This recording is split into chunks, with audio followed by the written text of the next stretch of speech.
All righty. Well, hello, everybody. Welcome back. Oh, my God, look at that. It looks all professional and shit because I got a producer.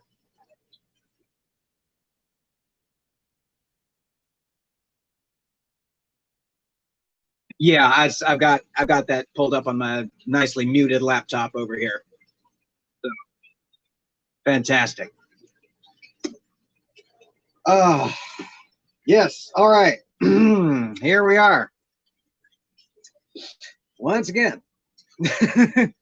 Brethren and sistren and arthropodren. Okay. So, first and foremostly, my greatest thanks and appreciation to Mr. MathPig, who has made this adventure once again possible for us, and more importantly, audible for us. Welcome once again to the JunkshopLibrary channel. For anyone watching this in the future and unaware of what's going on, don't worry about it. We had a chaotic early part of the stream, and then we sorted it out because by we, I mean friends of mine who know technology and know what they're doing and have equipment that is not from the previous, shall we say, steam-powered age.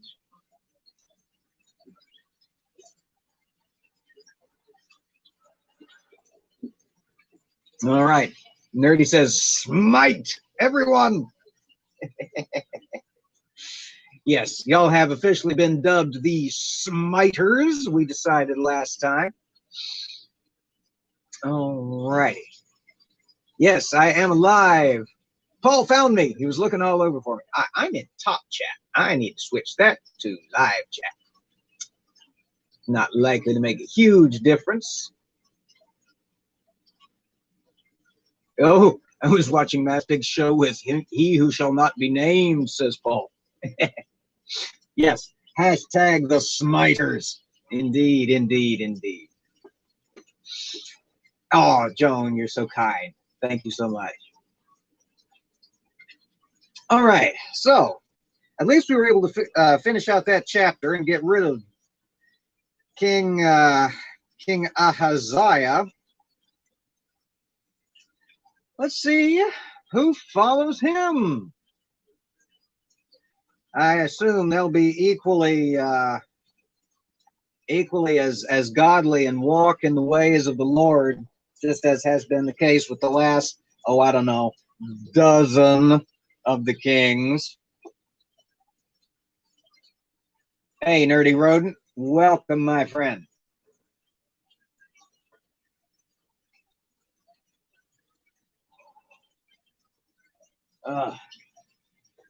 All right.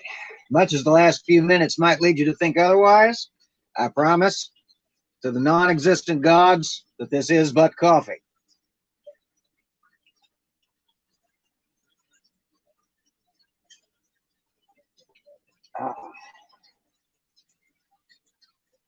Coffee, all the coffee, and nothing but the coffee.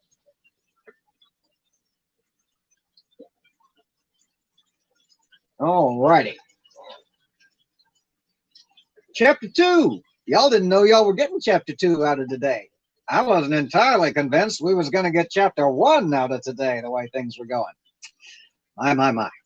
Oh, one thing I got to do real quick before we launch into chapter 2 is something I forgot in the first stream, because I was all fuzzy brained and confused from not having enough coffee and from some other stuff that makes no never mind to nobody but me.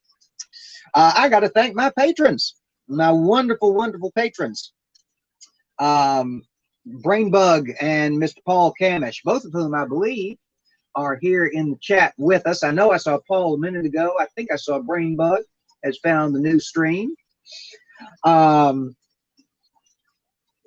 They are fantastic, generous persons and arthropods, and they have allowed me to get my wonderful, beautiful microphone, whose fault it is not that the sound went bop-ee earlier. Alrighty, chapter 2. I lean into the light so I can read the teeny tiny print in the big book of war crimes and outdated regulations, utter madness and abuse.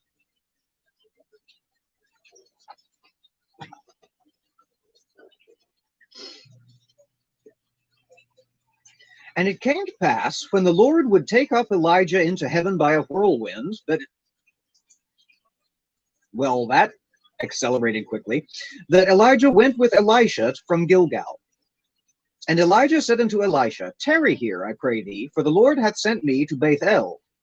And Elisha said unto him, As the Lord liveth, and as thy soul liveth, I will not leave thee. So they went down to Bethel. And the sons of the prophets that were at Bethel came forth to Elisha, and said unto him, Knowest thou that the Lord will take away thy master from thy head today?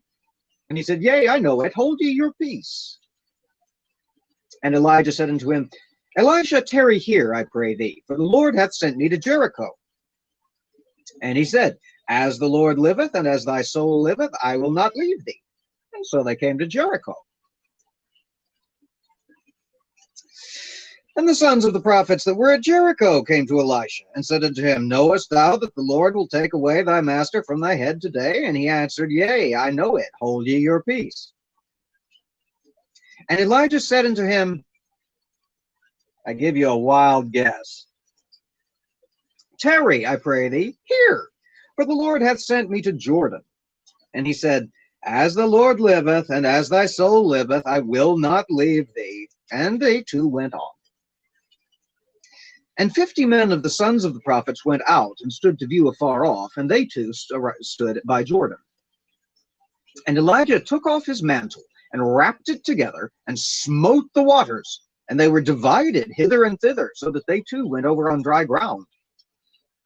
And it came to pass, when they were gone over, that Elijah said unto Elisha, Ask what I shall do for thee, before I be taken away from thee. And Elisha said, I pray thee, let a double portion of thy spirit be upon me. And he said, Thou hast asked a hard thing. Nevertheless, if thou see me when I am taken from thee, it shall be so unto thee. But if not, it shall not be so. And it came to pass, as they went on and talked, that behold, there appeared a chariot of fire and horses of fire, and parted them asunder. And Elijah went up by a whirlwind into heaven. And Elisha saw it, and he cried, my father, the chariot of Israel, and the horsemen thereof. And he saw him no more. And he took hold of his own clothes, and rent them in 2 pieces. He took up also the mantle of Elijah that fell from him, and went back and stood by the bank of Jordan.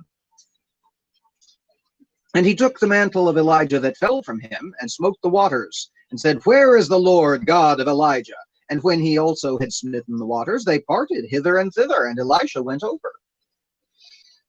And when the sons of the prophets which were to view it to Jericho saw him, they said, The spirit of Elijah doth rest on Elisha. And they came to meet him, and bowed themselves to the ground before him.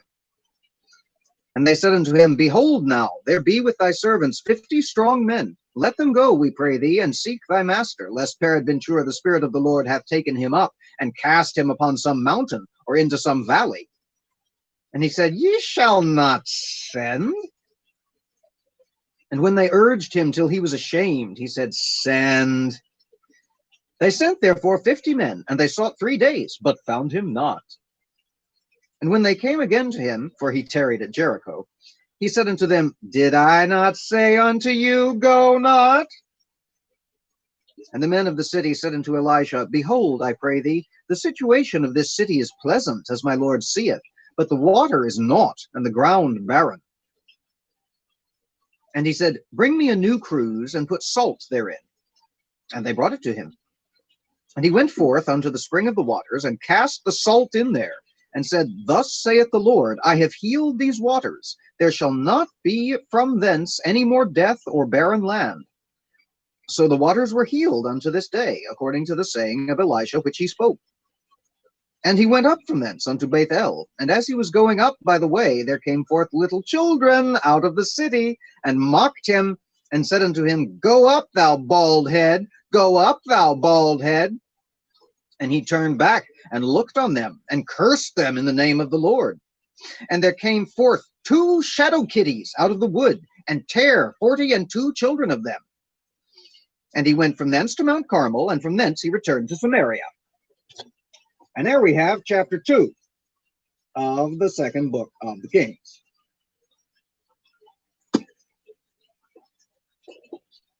Uh-huh.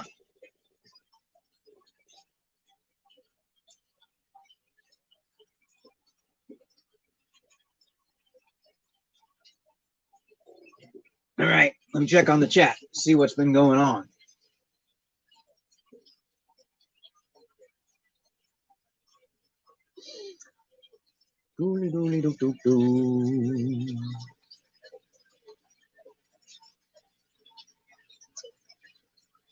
MathPig Productions. Yes, indeed.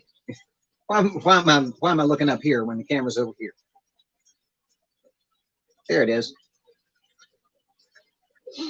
A MathPig production of a JunkshopLibrary picture.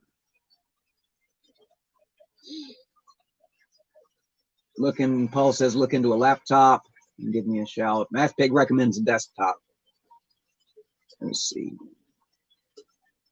Slogs are greater than OBS. He. Hang on a second. I need to fix something here. There we go. All right. Smoting. Yes. Nerdy says OBS Studio forever. Yeah, I started playing around with OBS plus StreamYard or plus Streamlabs yesterday, and I was like, I get the sense of how it's supposed to be. It just I hadn't quite got it going yet.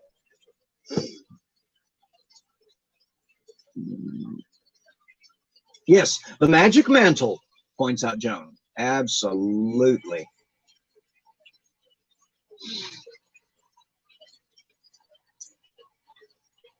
Let's see. Whoops. Amiga Nuts has discovered that there is a whirlwind emoji. I would never have thought that there was a whirlwind emoji.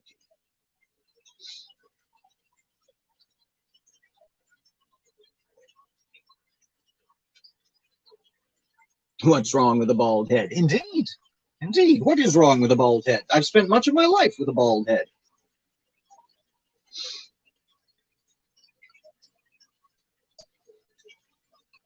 Paul wonders how come it's working so well now. It's because MathPig is doing all the hard work, as he points out. Yes, exactly. Yes, God answers a curse, but he doesn't answer honest prayer. This is very true.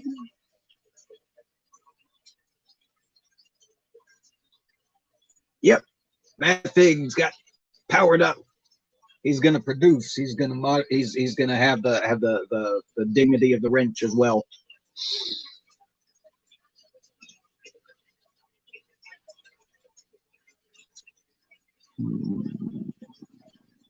Yes, Julie says evidence for the case that Yahweh is evil. Yeah, this fucking story.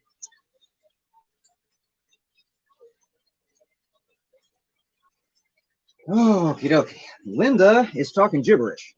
My hoop omen is strong. Good. Oh, HP omen. Yeah. Oh, that's sorry. I hear HP. I think printers.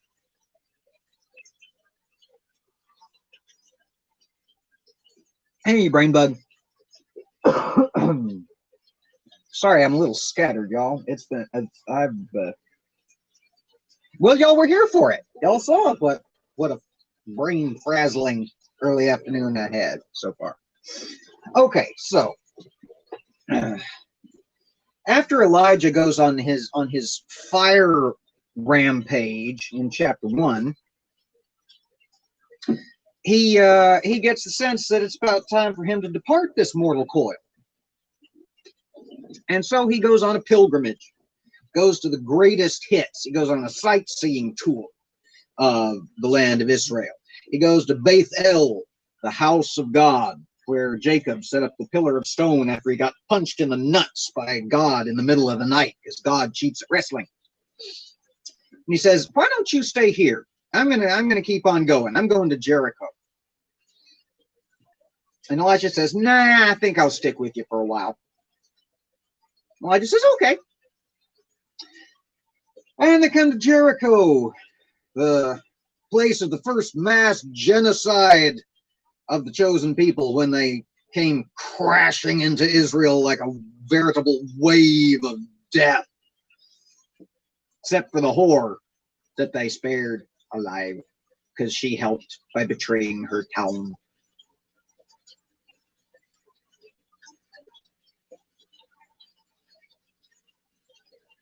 Jones says, anybody know the song Go Like Elijah? That rings a very faint bell. Very, very faint indeed, but a bell nonetheless. They get to Jericho and says, Elisha, why don't you stay here? I'm going to keep on going. Elijah says, no, I think I'm coming on with you.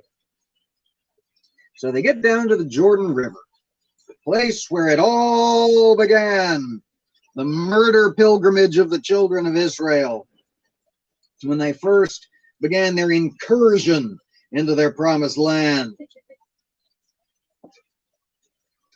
And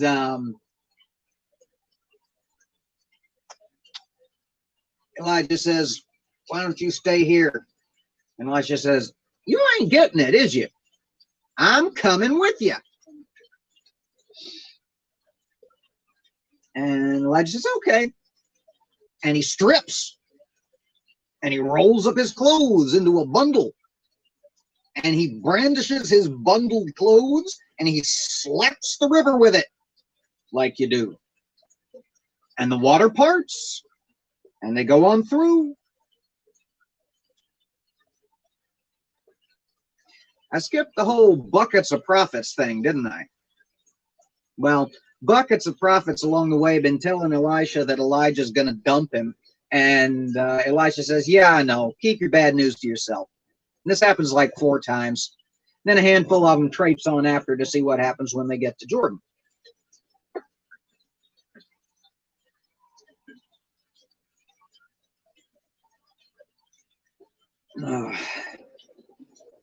And once they get to the other side,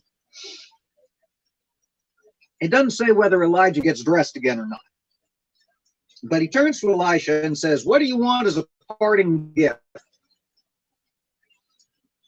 And Elisha says, I want to be twice as strong in the Lord as you are. You know, you burning up altars and slaughtering prophets and massacring by heavenly fire of 102 of the king's men for no readily discernible reason. I want double that kind of holiness on me. And Elijah says, that's a big ask. I tell you what, I get the feeling I'm about to be taken up to heaven, and if you see me go, then that's a sign that the Lord will give you double my murder spirit. And if you don't, then you're SOL, buddy.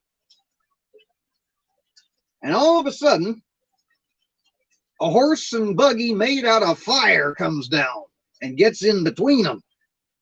And Elijah drops his robe and is pushed off to heaven in a whirlwind, stark fucking naked, and his clothes fall to the ground like Yoda.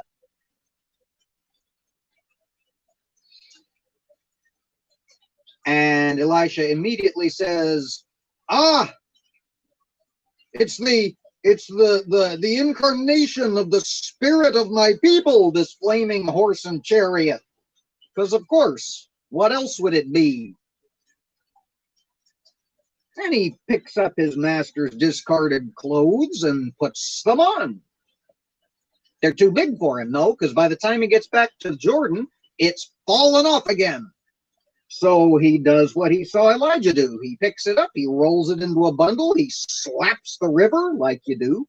The water parts before him, he walks on across. The prophets who are standing on the other side of the river waiting to see what happens say, holy crap, he's a prophet now too, and they fall down on their faces.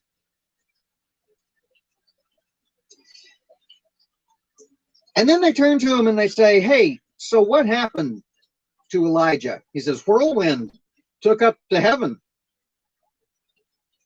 And they say, you know, people been picked up by dust devils before. Sometimes they get tossed up on the mountains or knocked into valleys and shit. Should we send out a search party just to make sure that he was actually taken up into heaven and not just whooshed up by a little tornado? And Elisha says, he was taken up to heaven in a whirlwind. I saw blazing horses. The rest of the prophets say,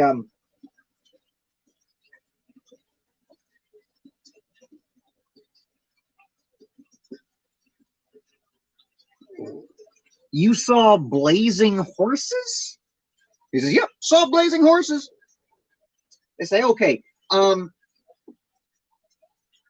going to say this again, but a little bit slower and a little bit more clearly.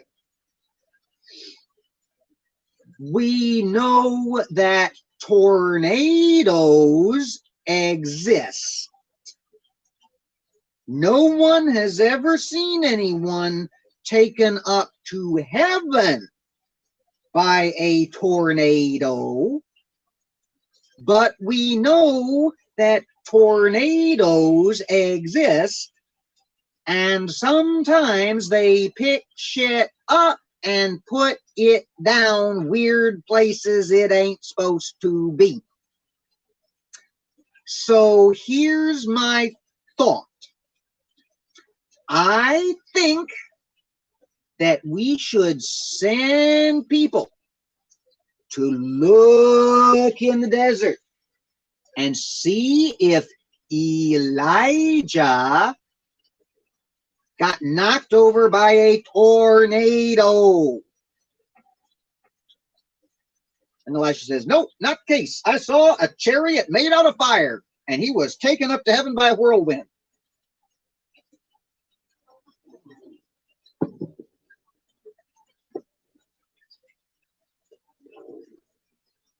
Did you say chariot made out of fire?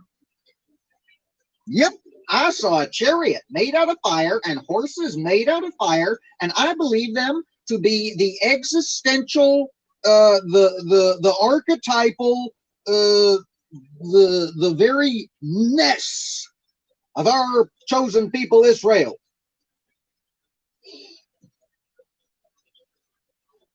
And all the rest of the prophets, they kind of look at each other, and they kind of turn to each other, and they turn back to the new prophet, and they say, okay, I know you're new at this prophecy thing. Real fucking new.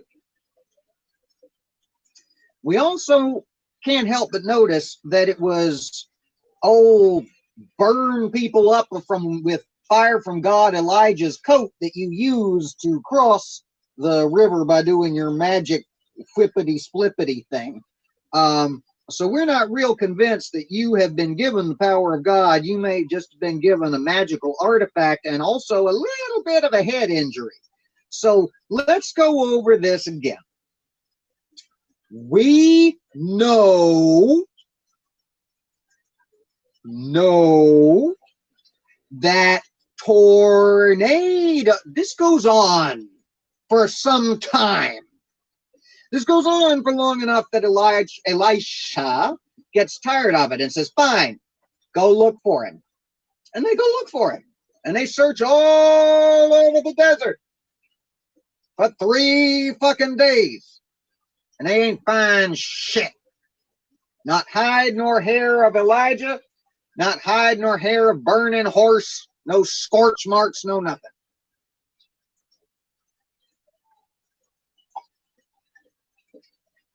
And they come back and they say, well, we ain't found him.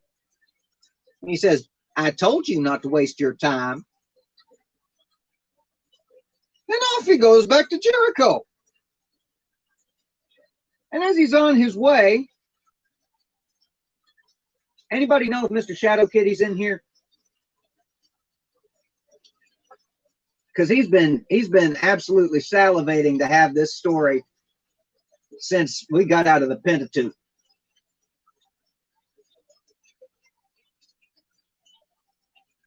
I'm not seeing him. All right. Somebody check the timestamp. What are we at right now? I don't know. It's live. I can't tell. Somebody check the timestamp. Tell Mr. Shadow Kitty where to come for his story that he's been waiting for. Whole bunch of kids. They come out of the city. And as Elisha passes on by, they say, you don't have any hair. You don't have any hair.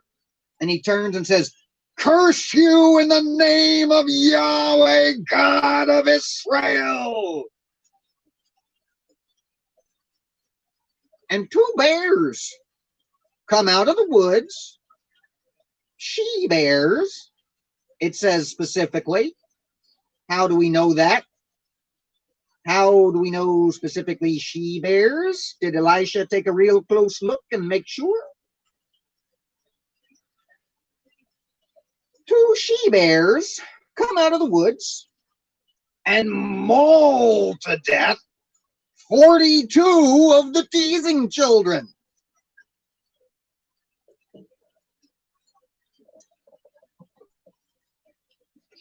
I'm about to tell y'all a quick story that's going to show y'all a little bit of why old Junk Shop's so twisted.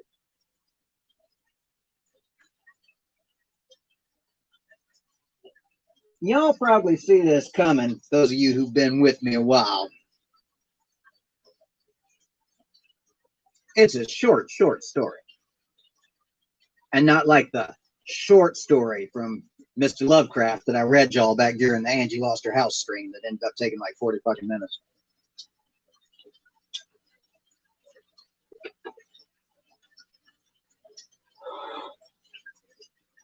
When I was a kid, back in my Sunday school and churching days, back when I was a young and impressionable youngster, still believed in the great love of Jesus and the great love of God and speaking in tongues and divine intercession and the power of prayer and all that horse hockey. When I was a kid, this story was told to me as an example of why we should not tease people.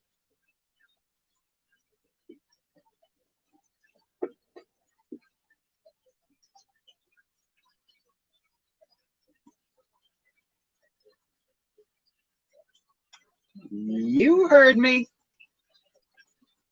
Because sometimes when you tease people, God kills you with bears.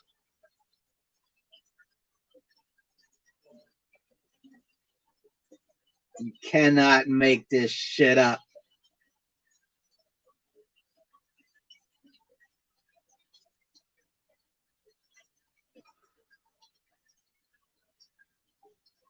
Paul Camish says, see, he isn't just God. The little shits deserved it.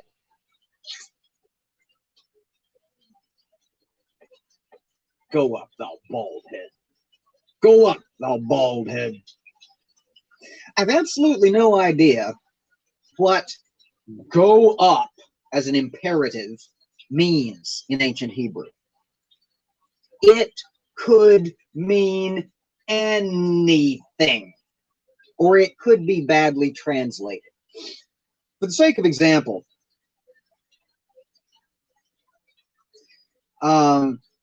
there's a phrase that's used over and over again in the Old Testament that referring usually to God, that's translated into English most of the time as to be patient, or to have great patience, or what have you. The phrase is usually translated that way. Literally, if you bring over the idiom word for word from the ancient Hebrew, it means to be long of nose, like la nariz. Long of nose, like Cyrano or Pinocchio.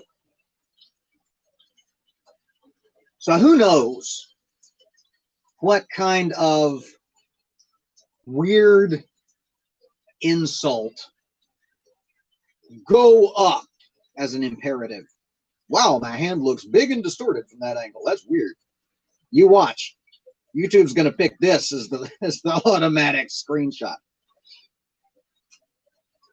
There's no telling what go up originally meant, or what kind of weirdness happened to it when it was translated into 1611 vernacular English.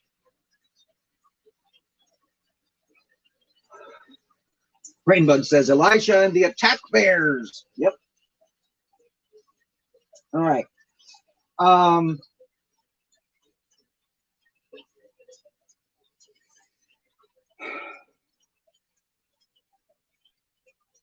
And that's the end of the chapter. Just a little divine murder. Pay no attention to that little man behind the curtain. Keep your kids on a tight leash, y'all, because they might insult somebody who turned out to be a prophet of God, and they might get killed by attack bears. Also, kids, don't tease. God doesn't like it. And sometimes he kills you with attack bears for doing it.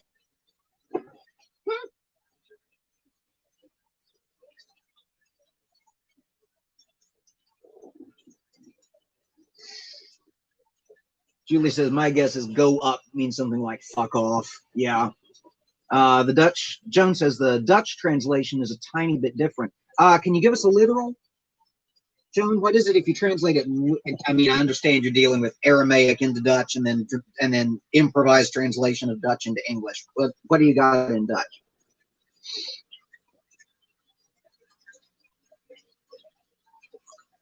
Oh, it seems Elisha was walking up a hill, so they may literally have been telling him, keep on going up. Keep on going away, thou bald head. Interesting. Paul says, sod it, JD and Coke time. All right. To rise above where you are now, says Paul. Yeah. So I guess literally, I obviously was just overthinking that. It was literally just go on up.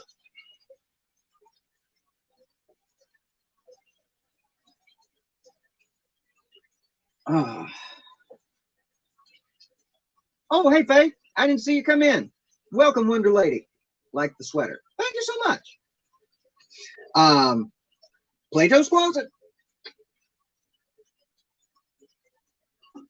All right. What do y'all think? Chapter 3? Wonder Lady's laying down. She's exhausted. I'm sorry to hear that, Faye. Good exhausted or bad exhausted? Or none of your business, Mr. Junkshop. Exhausted.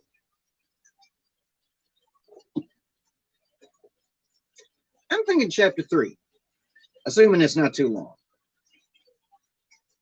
It's not too long. And then I think we'll call it after that. We've been going, Jesus Christ, all told, we've been going almost an hour and a half. I mean, I know we took a break there and had some technical difficulties. Actually, you know what? It is 3:30 here. I think we're going to call it at this point.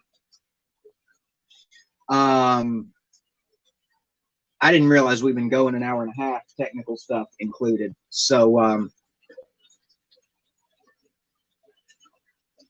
oh, yeah, Wonder Lady says can't stay awake lately. Yeah, that's fine. I can't get enough sleep lately either. I don't know if it's just the change of the seasons or the weirdness, or I don't know. Paul says let's go for another chapter. I'll let the chat decide. How say ye? And MathPig, you get a pretty decided voice in this since you're the one making the magic happen. MathPig's in no rush, okay? Chime in, y'all. Don't be shy now. Julie could keep going. Paul wants chapter 3.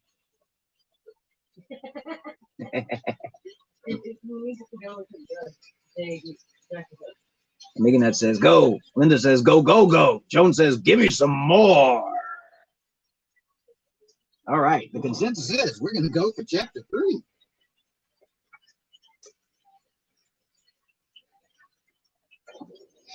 All right. Paul says yes, yes, yes, yes.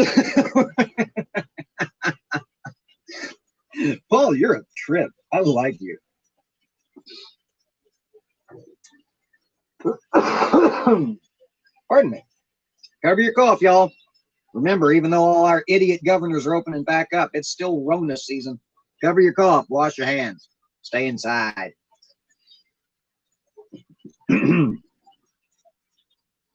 Now Jehoram, the son of Ahab, began to reign over Israel in Samaria, the 18th year of Jehoshaphat, king of Judah, and he reigned 12 years. And he wrought evil in the sight of the Lord, but not like his father and like his mother, for he put away the image of Baal that his father had made. Nevertheless, he cleaved unto the sins of Jeroboam, the son of Nebat, which made Israel to sin. He departed not therefrom. And Mesha, king of Moab, was a sheep master, and rendered unto the king of Israel 100,000 lambs and 100,000 rams with the wool.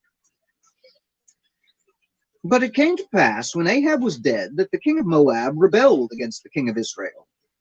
And King Jehoram went out of Samaria at the same time, and numbered all Israel. That always goes well.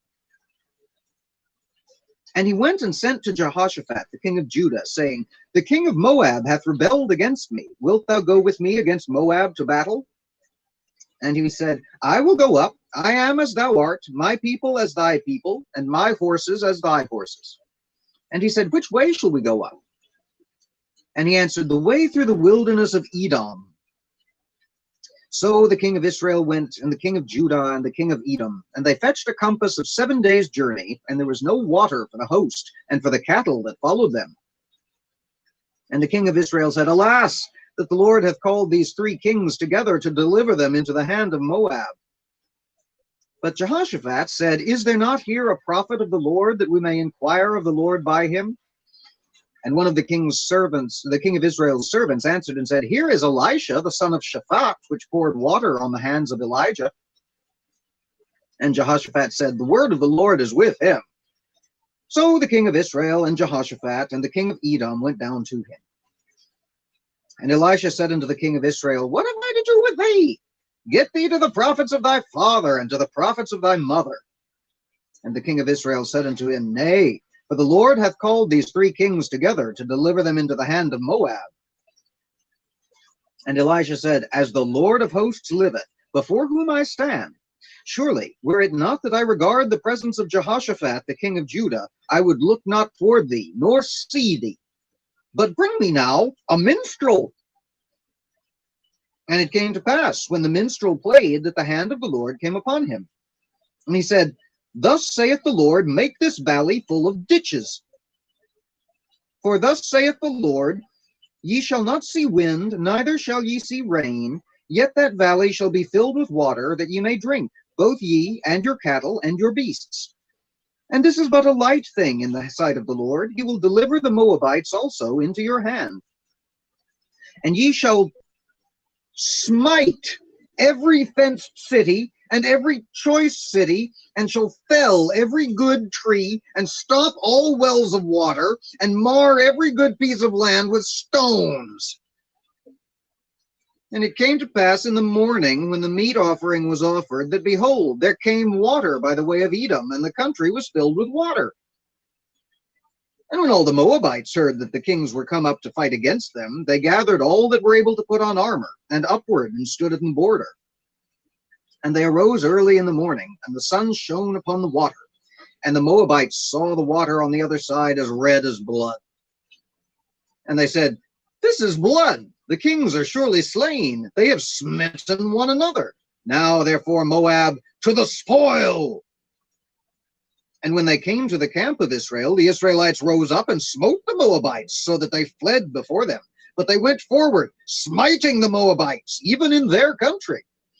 And they beat down the cities, and on every good piece of land cast every man his stone, and filled it. And they stopped all the wells of water, and felled all the good trees. Only in Kir Hareseth left they the stones thereof, howbeit the slingers went about it, and smote it.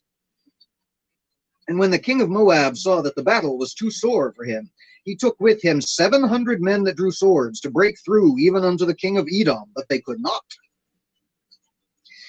Then he took his eldest son that should have reigned in his stead, and offered him for a burnt offering upon the wall. And there was great indignation against Israel, and they departed from him and returned to their own land. And that's chapter 3.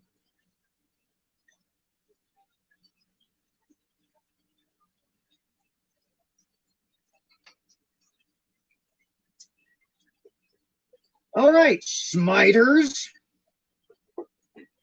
You wanted smiting. I don't know, we had that much fucking smiting in one chapter before. Holy God.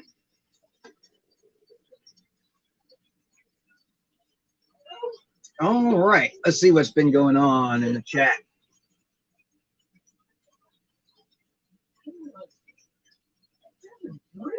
More. Yeah, you're right. Looking at that, that does look strange. All right. More wars, says Amiga Nuts. Yes. A waste of good cities and land, says Joan. Oh, yeah, because the people of Israel have always worried about that so much. You're still back in the Pentateuch. You know how much they do with their rampaging and smiting and carrying on. Smiting and blood water. Morton says he's back. My phone decided to smite the stream a few minutes in, and it did not want to unsmite it until now. Guess you'll have to start over, Junkshop. No, what you'll have to do is wait till the end of the stream, and then you'll have to go back to the very beginning and watch it all the way through to make sure I get them play hours.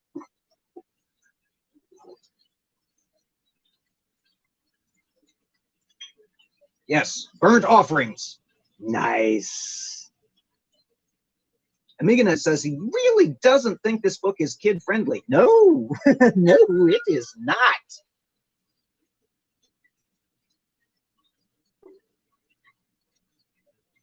Joan says, a most peculiar ending. And Joan is right. Okay, so the king of Moab rises up in rebellion. And the three kings of the Israelites come together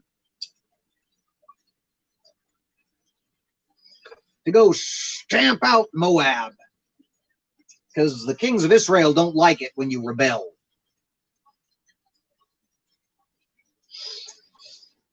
Well, here's the thing, though. There's 7 days' journey of burning-ass desert, TM, between Jerusalem and Moab. And these being the smart generation of Israelite and Judahite kings, they ain't brought no water. Not for them, and not for the cattle. Why are they taking cattle on a warfighting expedition, you may ask? That's an excellent question, and it doesn't say. until way the fuck later on, when we find out that even on warfighting expeditions, they're still doing morning and evening sacrifices. Because God can't go a day without his sweet, sweet savor of burning flesh.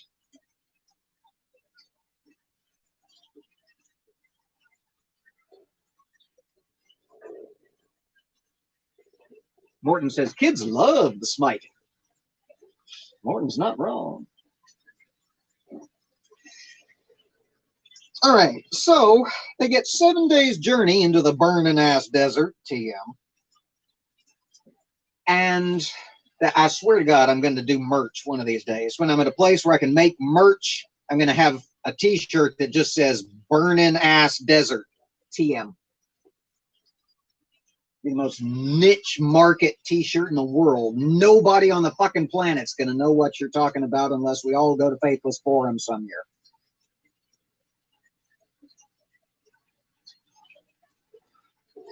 Niganut says he thinks, says Ed Morton Nielsen, I think kids just like blasters. No, kids like smiting with elegant weapons for a more civilized age, not as clumsy or random as a blaster.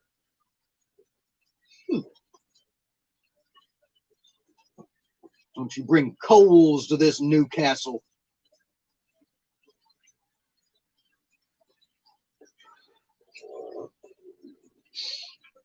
Paul says, ask any Christian if the Bible is the good book. Can I read to your kids? And I choose what to read.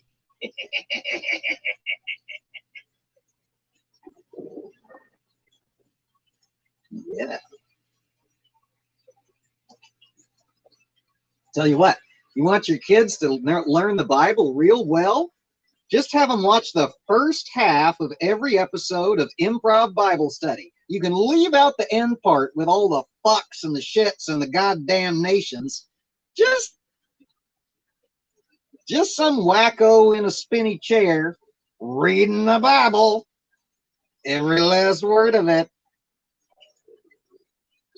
Talking to you, Michael.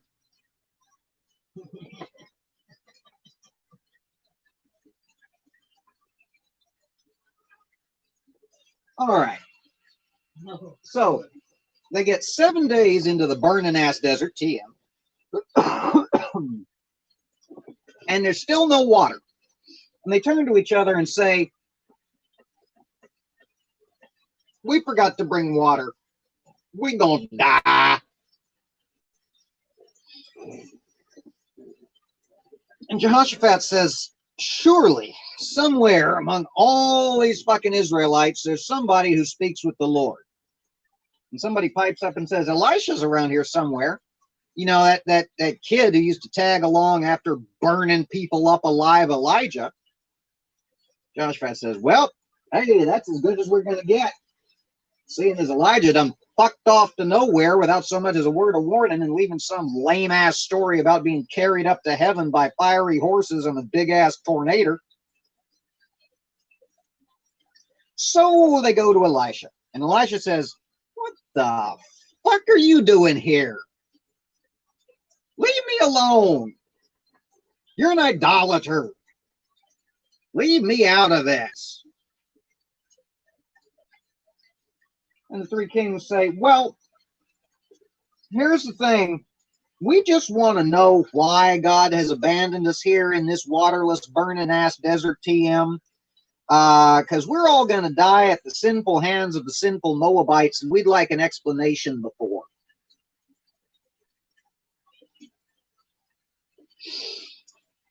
And Elisha says, well, I guess I'll answer because of you. You say you ain't got no water? Here's the problem.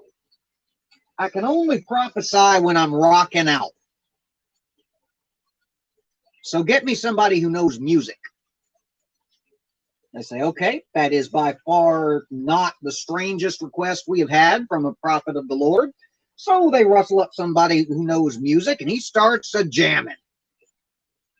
I don't know if it's a zither or a harp or a drum or one of those weird little things where you spin it in your hands and it goes clickety, clickety, clack, clack, clack, or what it is.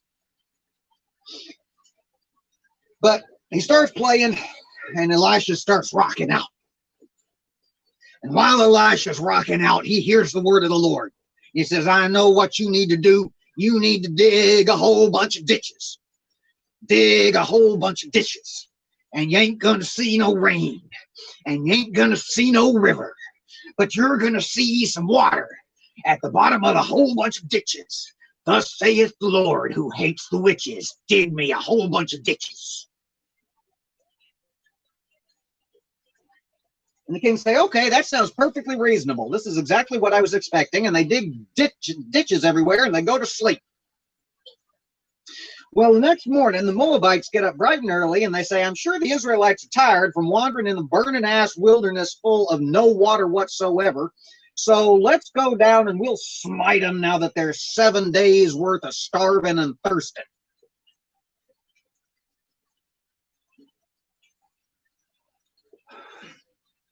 And they get to the edge of the water where there ain't supposed to be no water.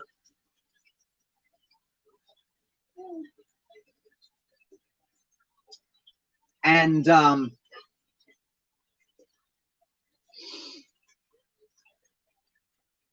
sun is rising over the water and reflecting redly in the water.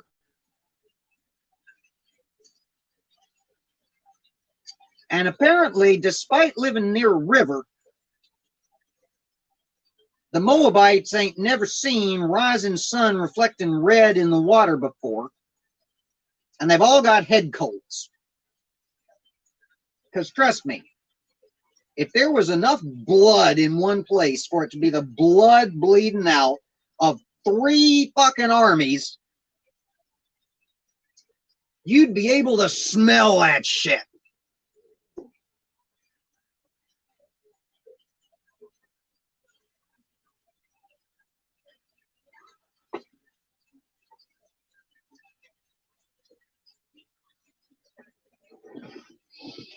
But they say, I think it's probably blood, which means they've all gone stir crazy in the desert from not having no water in the burning ass desert TM, which means there's going to be swords and gold and cows and shit laying around down there for the taking. So let's go down for the taking. And so they go down for the taking. And they come upon the camp, not quite ready for war, but for stealing. And the Israelites rise up and smite them all. And having smited them all, they then go off into the land of Moab. And they smite the trees, and they smite the cities, and they smite the children, and they smite the land, and they smite the wells, except for one city that they leave unsmitten, except by the people with slings who bombard it with stones. And that's the story of the conquering of Moab by the alliance of Israel and Judah and whoever the fuck the third army was. Y'all know the hashtag. Weird fucking book.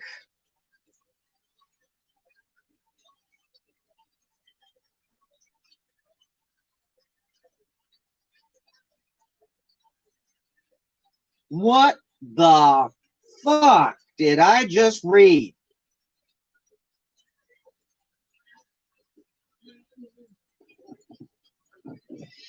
Let's see if the chat survived all that.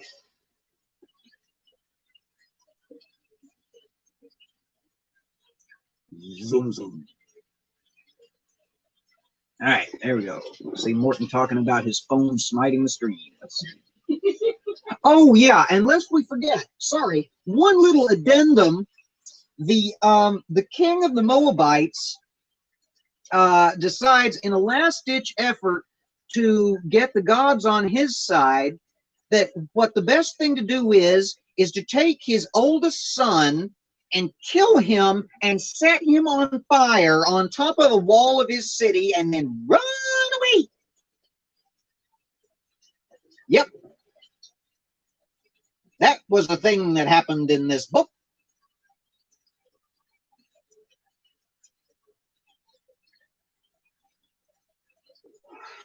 Is it explained? No. Is it told to us that the Moabites were known for doing genealogical human bird offering sacrifices? Nope. Is it told to us what the king's oldest son's name was or who his mama was? Nope.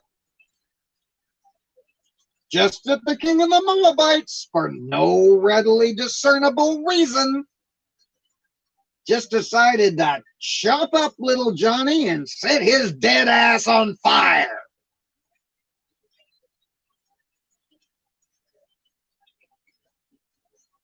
Here endeth the reading of the scripture, the word of God for the people of God.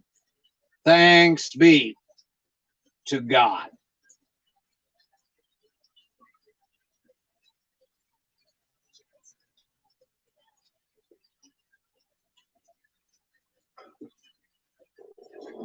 Un momento. Oh, supposed to show this to Paul.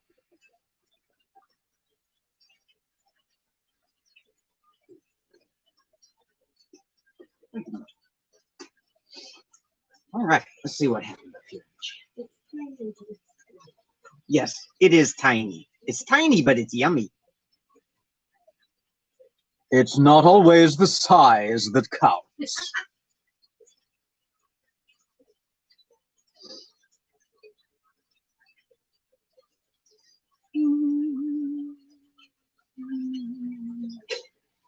MathPig says at some point I made a scary look. Oh gosh, you did. When you said Michael. Oh, when I was talking about Oh yes, thank you, Paul. Everybody make sure to hit that like button. Thank you, my friends.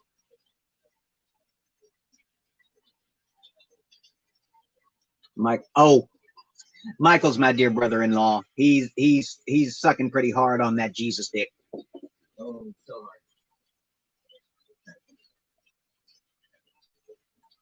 Loot, mayhaps. Brainbug says, yes, perhaps a loot. Jamming out on that loot in the middle of the desert. Or like the smite button, your choice. Yes, true indeed.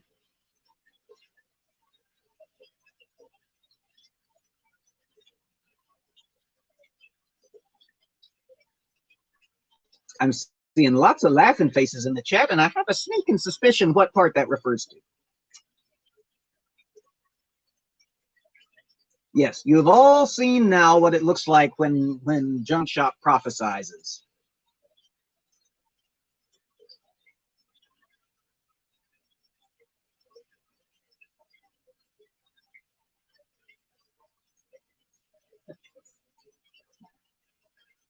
Amiganet says, kind of makes you think there's some missing books. Oh, wait, there are. Yes, and we know that because the extant books refer to them all the fucking time.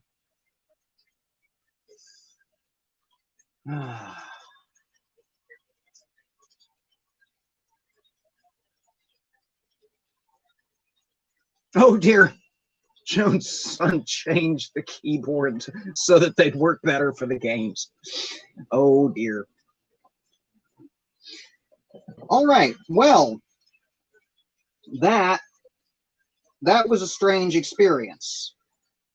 Chapter 3. And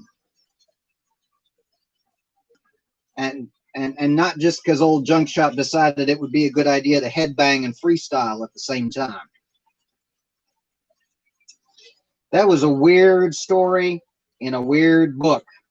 And I'm going to end it on that adrenaline high. Thank you all so much for coming. Thank you for bearing with me during my technical difficulties.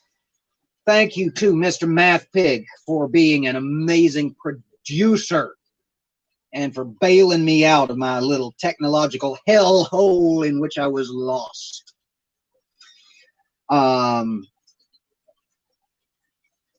Thank you, as always, to my amazing patrons, Paul Kamish and Brainbug, who support this channel in the monetary way. And thank you all who support this channel in the presence and liking and sharing and subscribing way. I love, as I've said before, and will say again, the community aspect of this. It is my absolute favorite part of what I do. And on that note, I will do a quick check of the last part of the chat, and then I will bid you all adieu.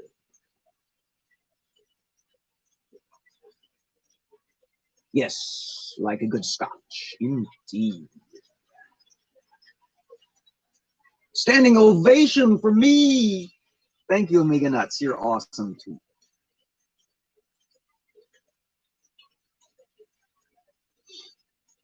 All right. So much love in the chat. I'm seeing all the happy emojis, and I love it.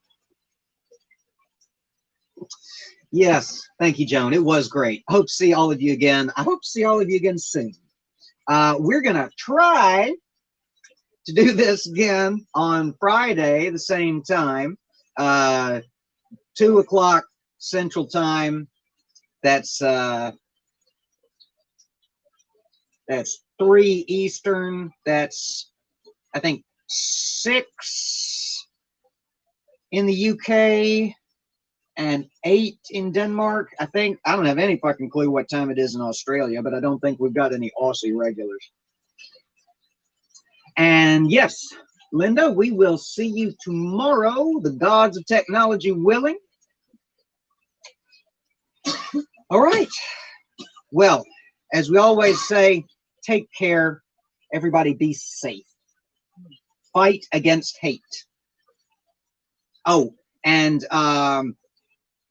if you haven't already, or if you haven't in a few days, check out the hashtag and at least retweet something. Free Mubarak Bala.